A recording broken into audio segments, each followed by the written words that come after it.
17 अगस्त 2017 निमृत और अंजलि दोनों ही अपनी गाड़ी में बैठकर पुणे से मुंबई जाने लगते हैं। अंजलि गाड़ी चला रही थी और निमृत बाजू के सीट पर बात करते करते सो गई थी। तभी अंजलि को रास्ते पर एक पुलिस ऑफिसर नजर आता है जो गाड़ी रोकने के लिए अपना हाथ दिखा रहा था। अंजलि गाड़ी रोककर उस पुलिस ऑफिसर से बात करने के लिए गाड़ी से बाहर आ जाती है और उनकी तरफ आगे बढ़ती है। निमृत गाड़ी रुकने की वजह से जाग जाती है और अंजलि और पुलिस ऑफिसर को आपस में बात करते देखती है।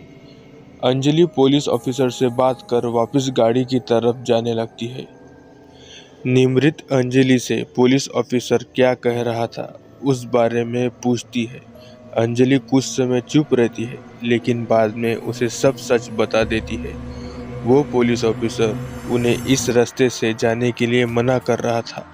वो ऑफिसर किसी छलावा के बारे में बात कर रहा था, लेकिन मुझे इस बात पर भरोसा नहीं था, इसलिए मैंने उनकी पूरी बात नहीं सुनी और वापस गाड़ी की तरफ आ गई। रात बहुत ज़्यादा हो गई थी। अंजलि को भी अब नींद आने लगती है। तभी उन्हें रास्ते पर एक होटल नज़र आता है। वो दोनों होटल के अंदर चले जाते हैं।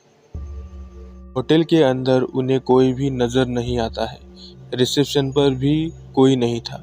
इसी वजह से वो दोनों होटल में जाने से डर रहे थे।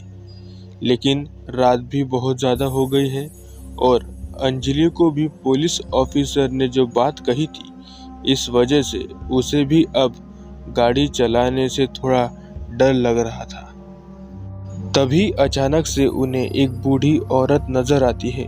वो उन्हें बताती है कि वो इसी होटल में रहती है, तो तुम दोनों भी चाहो तो आज की रात यहाँ पर रुक सकते हो। वो दोनों उस बूढ़ी दादी की बात मानकर रुक जाते हैं। वो दादी उन्हें रूम की चाबी देती है और दोनों अपना रूम ढूंढने लगते हैं। जैसे जैसे वो आगे बढ़ते हैं उन्हें ठंड थोड़ा ज़्यादा महसूस होती है। वो जल्दी से जल्दी अपना रूम ढूंढकर सो जाते हैं। निमृत नींद से जाग जाती है क्योंकि उसे नींद नहीं आ रही थी। वो सोने की कोशिश करती है लेकिन उसे नींद बिल्कुल भी नहीं आ रही थी और एक तरफ अंजलि अच्छे से सो चुकी थी। निमृत अकेले ही होटल में घूम रही थी।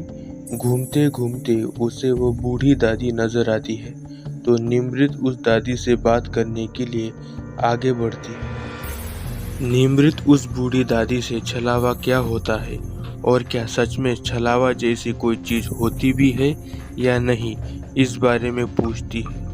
यह बात सुन वो बूढ़ी दादी पहले तो बहुत ज़ोर से हंसने लगती है, बाद में उसे एक कहानी सुनाती है।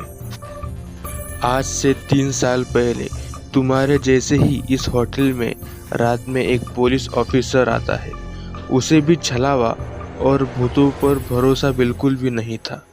अगले दिन उसकी लाश मिलती है और ऐसा कहते हैं कि उसकी जान छलावा ने ली है। कुछ लोग तो ये भी कहते हैं कि उस पुलिस ऑफिसर की आत्मा आज भी लोगों को इस रास्ते पर जाने से मना करता है, लेकिन जो लोग भी उसकी बात नहीं मानते, उसके साथ भी वही होता है जो उस पुलिस ऑफिसर के साथ हुआ था। यह बात कहकर वो बूढ़ी दादी अपने रूम की तरफ वापस जाने लगती है। वो बूढ़ी दादी भी अपने रूम की तरफ चली गई थी, तो निमृत भी यह कहानी सुनकर वापस अपने रूम की तरफ जाने लगती है। तभी उसे दीवार पर एक तस्वीर नजर आती है। उस तस्वीर को देखकर वो शिवरिंग करने लगती है। उस दीवार पर उस बूढ़ी दादी की तस्वीर थी जिस पर लिखा था कि उसकी 10 साल पहले ही मौत हो चुकी थी। निमृत बहुत ज़्यादा डर गई और दौड़ते दौड़ते अंजलि को जगाने के लिए रूम में चली जाती है।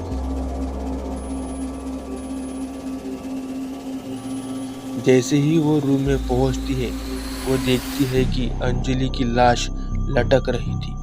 उसके गले में रस्सी थी और वो पंखे से लटक रही थी।